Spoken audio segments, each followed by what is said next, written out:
The Vain Setter by E Nesbit. My father, whose ancestor came over with the Conqueror, has taken prizes at many a county show. And my mother, the handsomest of her sex, took one prize, and would have taken more, but for the unfortunate accident of having her tail cut off in a door. I early determined to be worthy of my high breeding and undoubted descent. A setter should have long, silky ears. I made my brother pull mine gently for an hour at a time. In order to lengthen them, I combed their fringes with my paws. My father's brow is lofty and narrow. The unfortunate accident which removed my mother from public life suggested to me a way of cultivating our most famous family characteristic. I used to place my head between the doorpost and the door, while my brother leaned gently against the latter, so as to press my skull to the requisite shape. My legs, I knew, ought to be straight. I never indulged in any of those field sports, to which my brother early turned a light-hearted attention, for I knew that undue exercise tends to curve the legs. My tail was my special care. Regardless of comfort, I twisted myself into the shape of a capital O, and, holding the end of my tail gently, but firmly in my teeth, I stretched myself and it. So much pains devoted to such a noble object could not be thrown away. I became the handsomest setter in the 3 counties. My brother, in the meantime, grew expert in the coarse sporting exercises to which he devoted his energies. He had no pride.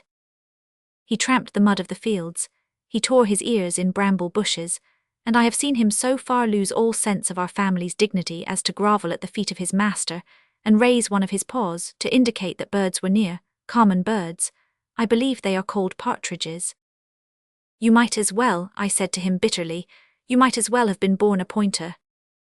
"Why not?" he said. "I know a pointer," he went on, laughing in his merry, careless way. "I know a pointer who lives at the Pines farm. A capital fellow he is."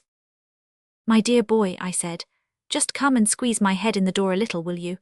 And let me tell you that for one of our family to associate with a pointer is social ruin. Common, coarse, smooth-coated persons, related, I should suppose, to the vulgar plum-pudding dog." My brother only laughed, but he was a good-natured fellow, and pinched my head in the door until my forehead could stand the strain no longer. I was sent to the Crystal Palace Dog Show, and as I looked round on the hundreds of dogs of all families and nationalities, I breathed a sigh of contentment, and blessed the fate that had made me, in this England of ours, a well-born English setter. My brother was not at the show, of course, but I think even he would have admired me if he could have seen how far superior I was to all about me. Of course I took the first prize. My mission was fulfilled, my family pride was satisfied. The judges unanimously pronounced me to be the most perfect and beautiful sporting dog in the whole show. My master, wild with delight, patted my silky forehead, and then turned aside to talk with a stout gentleman in gaiters. I thought of what my life would be: one long, joyous round of shows, applause, pats on the head from a grateful master, delicious food and first prizes. But my master's base nature, his ancestors came over with George and the Hanoverians, struck all my hopes to the ground. I woke from my dream of triumph to find myself sold to the stout man in gaiters. I never saw my brother again. I was never able to tell my fond and doting mother that I, like her, had taken a prize. I was never able to chat with my father over a bone, comparing with him experiences of the show bench. The stout, gaitered man took me away into a far country. The next morning he took me out into the fields, and looked at me from time to time, as if he expected me to do something. Unwilling to disappoint him, I sat down and began my usual exercise for lengthening my tail. He at once struck me violently. We went a little farther, and I noticed that he looked more and more displeased, but I could not imagine what it could be that so distressed him. Presently one of those common partridge birds had the impertinence to fly out close to me.